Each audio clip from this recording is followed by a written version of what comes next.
Bismillahirrahmanirrahim. Assalamualaikum warahmatullahi wabarakatuh. Bagaimana kabarnya anak-anak? Semoga semuanya senantiasa sehat ya. Pada kesempatan kali ini kita akan melanjutkan pembelajaran kita pada segmen berikutnya, yaitu pada rumus trigonometri sudut rangkap dan setengah sudutnya atau sudut setengah separohnya begitu. Nah, setelah kita membahas rumus jumlah dan rumus selisih, maka pada kesempatan kali ini kita tinggal melanjutkan saja untuk pembahasannya sehingga nanti materi ini merupakan pengembangan dari materi sebelumnya seperti itu. Nah, seperti apa? Yuk kita lanjutkan. Yang pertama sudut rangkap. Sudut rangkap berarti maksudnya adalah dua kalinya. Misalkan sudutnya alfa ya maka menjadi 2 alfa. Sudutnya x yang menjadi 2x gitu. Nah, pada bagian sebelumnya ya kan sudah kita peroleh rumus jumlah sudut pada sinus, kosinus, dan tangen, yaitu yang pertama penjumlahan sinus. Sin A plus B adalah sin A cos B plus cos A sin B. Cos A plus B adalah cos A cos B min sin A sin B. Dan yang ketiga tangen A plus B adalah tangen A plus tangen B per 1 min tangen A tangen B. Bagaimana penjabarannya itu ada di materi sebelumnya, silahkan nanti bisa dibuka kembali. Nah, pada berikutnya, nah maka pembahasan sudut rangkap itu kita tinggal merubah sudut A menjadi B sehingga menjadi sudut yang sama atau menjadi A semua atau B semua sehingga nanti perubahan rumusnya menjadi seperti berikut.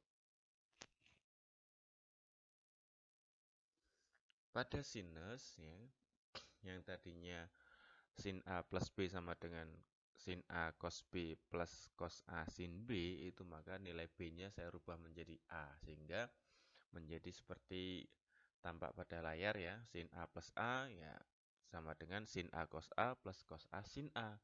Karena sin A cos A itu sama dengan cos A sin A, maksudnya adalah perkalian itu bersifat komutatif, maka ya rumusnya menjadi ini, ya kan?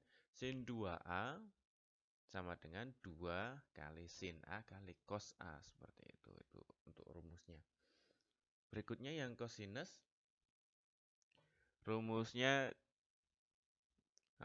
cos A plus A ya kan, maka penjabarannya cos A min sin A sin A, maka ketika digabungkan cos 2A sama dengan cos kuadrat A min sin kuadrat A. Penjabarannya nanti untuk masalah penggunaan kita bahas pada latihan soal ya. Kita selesaikan dulu.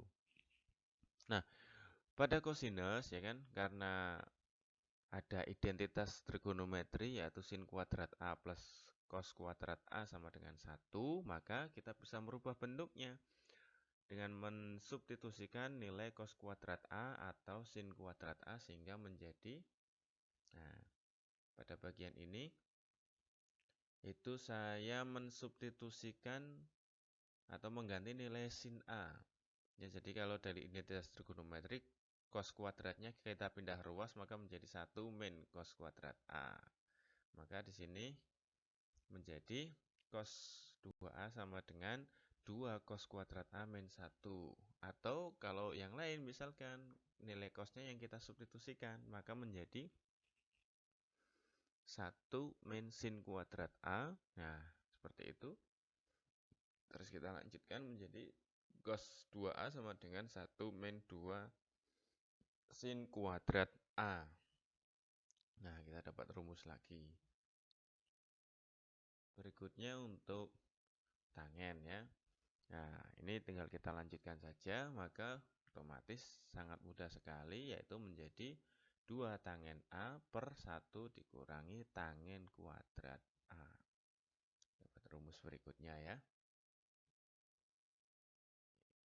Nah, berikutnya kita akan latihan soal untuk nanti memperjelas pemahaman kita. Yang pertama, 2 sin 22,5 derajat 2 kali sin 22,5 derajat kali cos 22,5 derajat. Nah, ini seperti tadi, ini berarti rumus sudut rangkap pada sinus. Yang kedua kosinus dan yang ketiga tangen. Bagaimana pengerjaannya kita lanjutkan. Ya. Nah, tinggal kita gabungkan saja. Maka sin 2 kali 22,5 menjadi sin 45, yaitu setengah akar 2 gitu ya. Masih mudah levelnya. Berikut. Yang soal nomor 2, 2 cos kuadrat 67,5 dikurangi 1. Nah, ini sama saja tadi bentuk sudut rangkap pada kosinus gitu kan. Maka menjadi cos 2A kalau tadi ya, maka menjadi cos 2 kali 67,5 atau cos 135 derajat. Ingat, 135 derajat itu terletak pada kuadran kedua ya, maka nilainya adalah negatif. Sehingga hasilnya adalah 1/2 akar 2 ditambah dengan tanda negatif di depannya. Atau minus 1/2 akar 2. Ini untuk soal nomor 2. Jadi untuk masalah kuadran ini jangan dilupakan ya. Karena ini nanti akan selalu dipakai kalau hubungannya dengan trigonometri. Seperti itu. Kita lanjutkan untuk soal nomor 3. 2 tangen 3A per 1 min tangen kuadrat 3A. Maka dia sama dengan tangen 2 kali 3A. Otomatis tangen 6A. Selesai begitu. Nah, ini beberapa contoh soal untuk sudut rangkap ya. Jadi kita insya Allah akan sangat mudah sekali untuk menghitung berbagai macam soal yang bukan pada sudut istimewa, tetapi nanti bisa kita tarik pada sudut istimewa sehingga kita tidak tidak perlu menggunakan berbagai perangkat alat bantu seperti itu. Kita lanjutkan. Berikutnya adalah setengah sudut. Setengah sudut maksudnya ya separohnya. Kalau tadi 2 kalinya, ini sekarang separohnya. Pada pembahasan sebelumnya, kita telah memiliki rumus sudut rangkap cos 2A sama dengan 1 min 2 sin kuadrat A. Cos 2A juga rumusnya adalah 2 cos kuadrat A min 1. Nah, maka bagian ini kita tinggal merubah sudut setengah A sebagai sudut tunggal dan A sebagai sudut ganda. Artinya apa? Nanti kita merubah A ya di situ sehingga nanti rumusnya menjadi berubah. Seperti apa? Jelasnya kita lanjut ke slide berikutnya. Nah, pada sinus kita tahu rumus cos 2A sama dengan 1 min 2 sin kuadrat A. Maka kalau saya misalkan 2A itu B, maka A itu sama dengan B/2 kan, separohnya gitu kan. Nah, maka bentuknya menjadi ini. Ya kan? Cos 2A menjadi cos B, sin kuadrat A menjadi sin kuadrat B/2. Untuk satunya masih tetap, duanya masih tetap gitu kan. Cuma nilai A kita konversi ke B. Dengan persamaan 2A sama dengan B dan A sama dengan B/2. Nah, baru kita lanjutkan perhitungan. Nah, di sini kita pindahkan satunya ya kan, pindah ke ruas seberangnya. Dan berikutnya yang terakhir adalah 2 kita pindahkan menjadi pembagian. Nah, kenapa seperti ini? Ayo. Harusnya 1 pindah ke ruas jadinya negatif, Pak. Nah, nanti silahkan bisa kalian coba apakah penjelasan ini benar atau salah. Nah, silahkan nanti dicoba sebagai latihan untuk pembuktian dan melatih kemampuan algoritma kalian. Berikutnya, nah, kuadrat kan tinggal diakar kalau pindah ruas itu kan, dan bisa positif atau negatif. Ingat, kalau 4 diakar itu berarti bisa menghasilkan 2, karena 2 kali 2 sama dengan 4. Bisa juga menghasilkan negatif 2, karena negatif 2 kali negatif 2 sama dengan 4. Nah, terus yang mana, Pak? Nah, yang mana itu bergantung pada nilai kuadran. Ya. Jadi kalau pada dia bertempat pada kuadran yang nilainya positif, ya yang kita ambil akar positifnya. Kalau dia terletak pada kuadran di mana dia negatif, ya kita ambil negatifnya. Misal pada sinus ini. Sinus positif itu pada kuadran 1 dan kuadran 2. Maka ketika nanti ternyata hasilnya atau sudut B per 2 itu dia terletak pada kuadran ketiga atau kuadran keempat, maka akar yang kita pakai adalah akar negatifnya.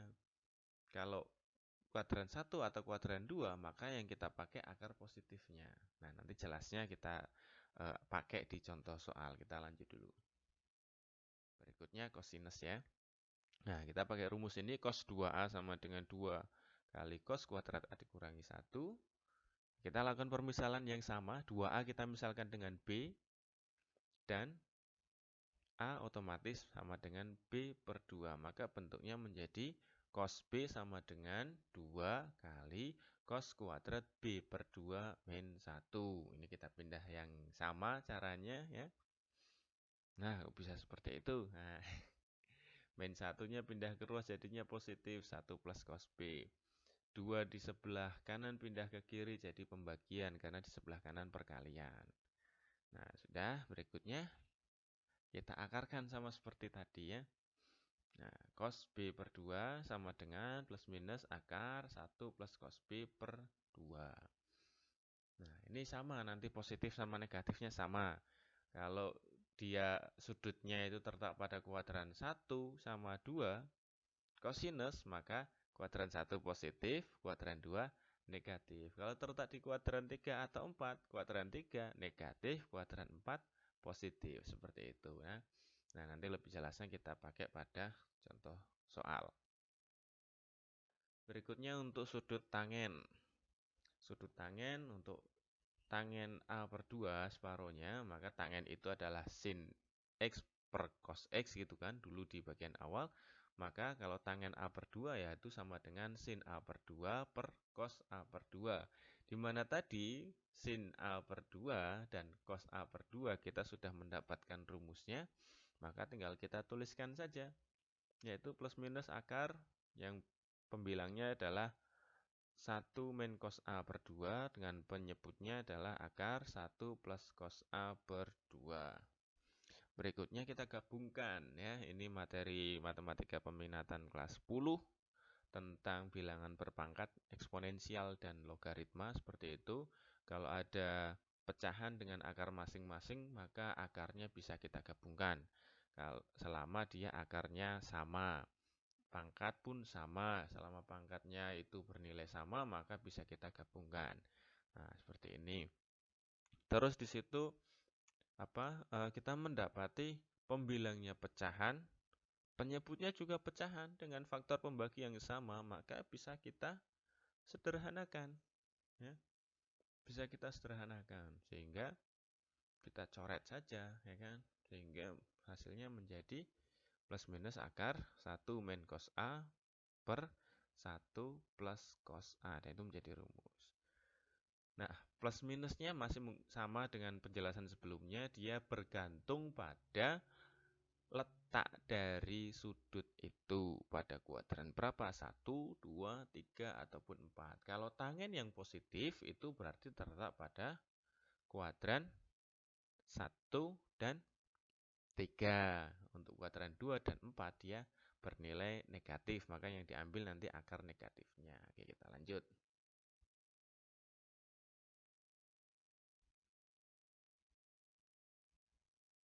Nah, berikutnya kita lanjutkan lagi pembahasannya. Seperti ini. Nah, pada bagian ini ya kan kita mengambil satu bilangan untuk kita kalikan dengan nilai yang ada, ya kan? Nah, yaitu bilangannya sebenarnya ini satu, karena pembilang dan penyebutnya ini kan sama, 1 plus cos A, penyebutnya 1 plus cos A. Ini kalau disederhanakan kan satu, nah, tapi satu itu kita rubah bentuknya dalam bentuk 1 plus cos A per 1 plus cos A dengan ada akar di depannya. Seperti itu. Agar apa? Agar nanti bisa kita hitung seperti itu. Kalau dikalikan dengan 1 kan nilainya tidak berubah. Nah, ini yang salah satu keistimewaan matematika itu eh, bentuk bisa dirubah, tetapi nilai tidak boleh berubah kalau dalam persamaan ataupun apa pertidaksamaan. Jadi di situ yang nanti kita butuh berkreasi di situ. Nah, oke, hasilnya kita kalikan 1 min cos A dikalikan 1 plus cos A, ini sama dengan A min B kali A plus B itu kan, maka hasilnya A kuadrat min B kuadrat. Nah, maka di sini 1 min cos kuadrat A. Nah, di bagian penyebut sama, maka saya tulis kuadratnya begini ya. 1 plus cos A dikuadratkan, seperti itu. Nah, berikutnya. Nah, 1 min cos kuadrat A itu sama dengan sin kuadrat A ya. Pakai identitas trigonometri yang kita bahas di muka seperti itu. Mendapatkan nilai ini dan berikutnya maka kita tahu ada akar, ada tanda kuadrat di dalam akar, ya kita sederhanakan saja. Maka nilainya adalah sin A per 1 plus cos A. Seperti itu. Itu untuk yang bagian pertama ya. Nah, kita mendapatkan rumus lagi bahwa tangen A per 2 sama dengan sin A per 1 plus cos A. Ada apa lagi tuh? Nah, apakah ada rumus yang lain? Nah, kita cek. Bagaimana kalau tadi dikalikan dengan yang sama dengan penyebut ya, di bagian ini, di sebelah kanannya, kalikan yang sama dengan penyebut. Bagaimana jika dikalikan dengan yang sama dengan pembilang, yaitu 1 min cos A. Yuk kita lanjutkan perhitungan. Nah, maka hasilnya ini sama 1 min cos A kuadrat karena sama. Berikutnya bagian penyebutnya adalah 1 min cos kuadrat A. 1 min cos kuadrat A siapa? Yaitu sin kuadrat A ya. Sama seperti itu, maka kalau dilanjutkan lagi, kita memperoleh hasil bahwa tangen A per 2 itu juga bernilai sama dengan 1 plus cos A per sin A. Mohon maaf, itu salah tulis itu ya. Harusnya 1 min cos A per sin A. Nanti tolong diperbaiki ya di bagian yang kedua ini. Jadi di sini ada kesalahan, saya salah mengetik ya. Harusnya di sini 1 min cos A per sin A gitu ya. Jadi di catatan kalian tolong nanti diperbaiki. Kita lanjutkan. Ada contoh soal, tentukan perbandingan nilai perbandingan trigonometri berikut.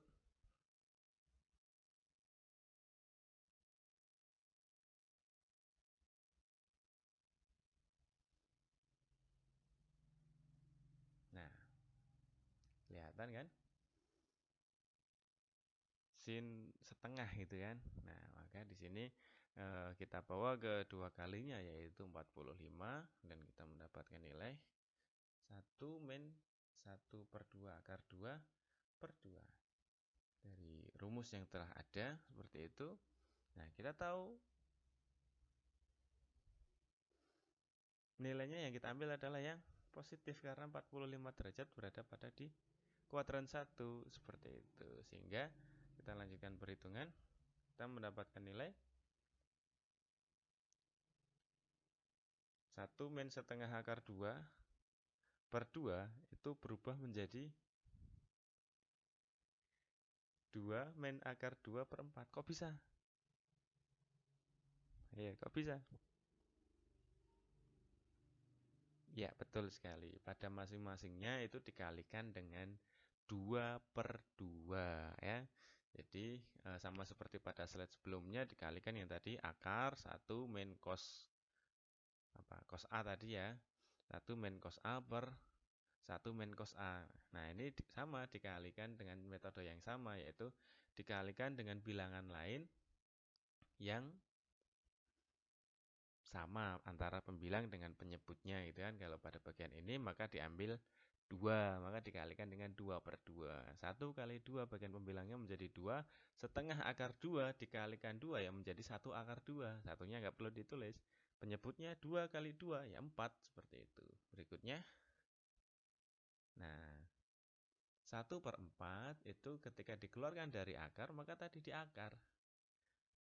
1/4 di akar maka menjadi setengah, karena akar 4 itu adalah 2, seperti itu. Nah, yang diambil positif karena terletak pada kuadran 1, maka nilai 22,5 itu sama dengan setengah akar 2 dikurangi akar 2. Oke, kita lanjutkan ya.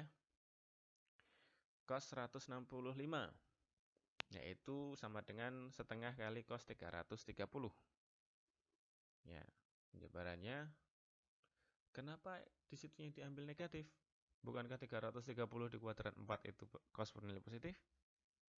Nah, yang diambil sebagai patokan itu adalah soalnya ya. Jadi cos 165-nya bukan 330-nya, seperti itu ya. Jangan sampai nanti ketukar-tukar. Seperti itu, kita lanjutkan. Ya. Oke. Cos 330 itu adalah setengah akar 3. Hasilnya sama. Oke. Ya. Kita lanjut ya. Negatifnya ada di luar, maka dia otomatis tetap berada di luar gitu kan. Penyebutnya per 4 ya diakarkan seperti biasa, ketambahan tanda negatif menjadi negatif 1/2 akar 2 plus akar 3. Kita lanjutkan. Tangen 67,5. Oke. Jadi setengah kali 135. Nah, ada banyak rumus tangen kan tadi kan? Saya ambil rumus yang tangen A per 2-nya sama dengan 1 plus cos A per sin A. Akan menjadi seperti ini.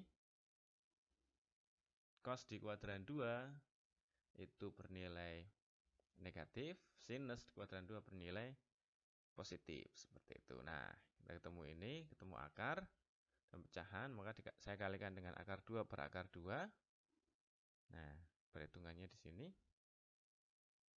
1 kali akar 2 menjadi akar 2, min setengah akar 2 kali akar 2. Nah, akar 2 kali akar 2 kan jadi 2, jadi seperti ini. Penyebutnya setengah kali akar 2, setengah akar 2 kali akar 2, maka menjadi setengah kali 2. Maka menjadi akar 2 min 1 per 1. Nah, per satunya tidak saya tulis, gitu ya. Nah, di sini ada tugas, ada 3 buah soal, dengan soal nomor 1 juga dibagi menjadi 3. Silahkan nanti dikerjakan dan diupload pada kolom assignment yang telah tersedia. Ya, selamat mengerjakan, semoga bisa memahami materi pada pertemuan kali ini. Sekian dari saya. Assalamualaikum warahmatullahi wabarakatuh.